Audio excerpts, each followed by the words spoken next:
So I'm honestly like in shock right now. I just logged on Facebook like 5 minutes ago and I just found out that there's this guy who I've been following. I bought his course. He is a drop shipper and I was part of his private group where he would log on and every week make weekly updates for us all to ask questions and answer questions. And I just found out he's passed away. His name is Chris Waller. You'll probably know him better as King Comm, like the king of e-commerce. Oh, honestly, this is so sad. He's probably like 20 years old.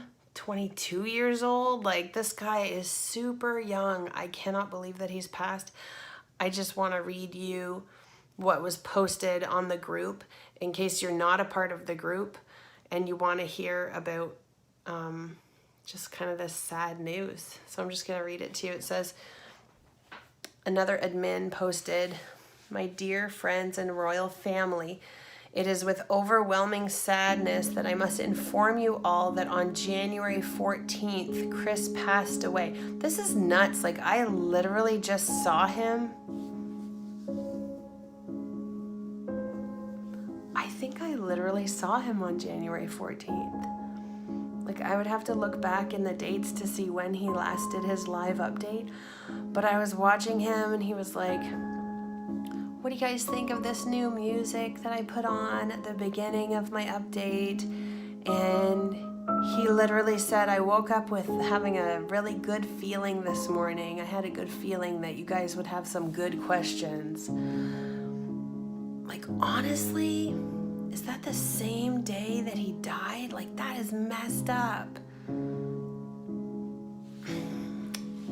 So this admin goes on to say, "There was no foul play, and we strongly believe that it was not intentional. Out of respect for Chris and his family, I will not be going into the exact details surrounding his death, and I ask you kindly do the same if you comment on this post." So obviously, all we can get out of that is that there was no accident in terms of like a car accident or something like that.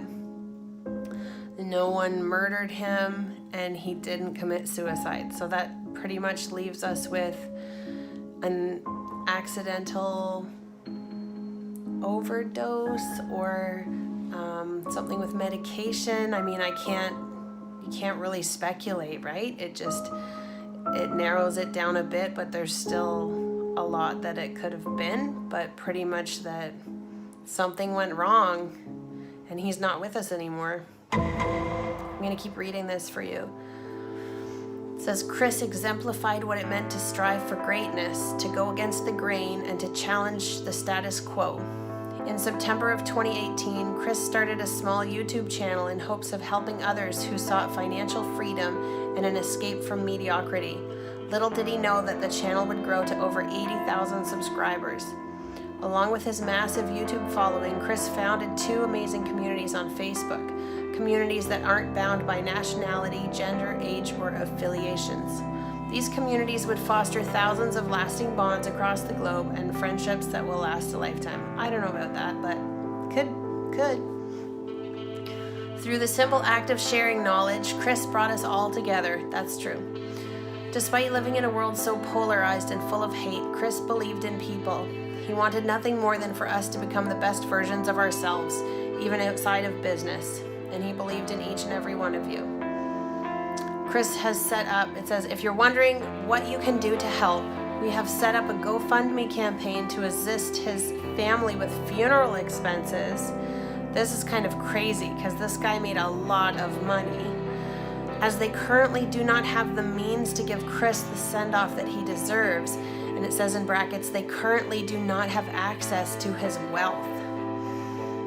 If there's one thing that I can teach you through this video, because I want every video of mine to be containing some value in it, that you take away something in it for your own life, I want you to know the importance of having a will and of having someone authorized that will take over your wealth if you pass. If he didn't have that set up, and he probably didn't because he's so young, and why would he think that he would even need it? You know, and now his family can't even access his own money to bury him. Like, that is so sad. That is so sad for his family to be going through such a hard time, and then to financially have a strain on top of it, and then all the legalities around trying to sort out, you know, who's going to get his money. Who did he want it to go to? Did he want it to go to his parents, or to his siblings, or to his friends? Like, if he didn't have a will, then we don't even know. So please get yourself a will so that you're covered, and that the people that you love and care for are covered, and that things can be organized when you pass, because we truly never know when our time is going to come. This young man has been cut short, very short, and I feel very bad for him and his friends and family, and I'm still in shock. They have a GoFundMe page set up because literally the family doesn't have the money for the funeral. So I'll link down below to the GoFundMe page if you want to donate to King Comm's family. It says, aside from that, the best way to honor Chris would be to stay the course. Chris left us with all of the tools we need to become not only successful entrepreneurs, but to become successful humans. He taught love, kindness, and most of all, the power of family, whether blood or not. His group is called the Royal Family because he's called King Comm. So it says, while Chris is no longer with us, his story will be told and his legacy will live on in all of us. He will not be forgotten and he will be sorely missed. Long live the king. Hashtag Royal Family forever.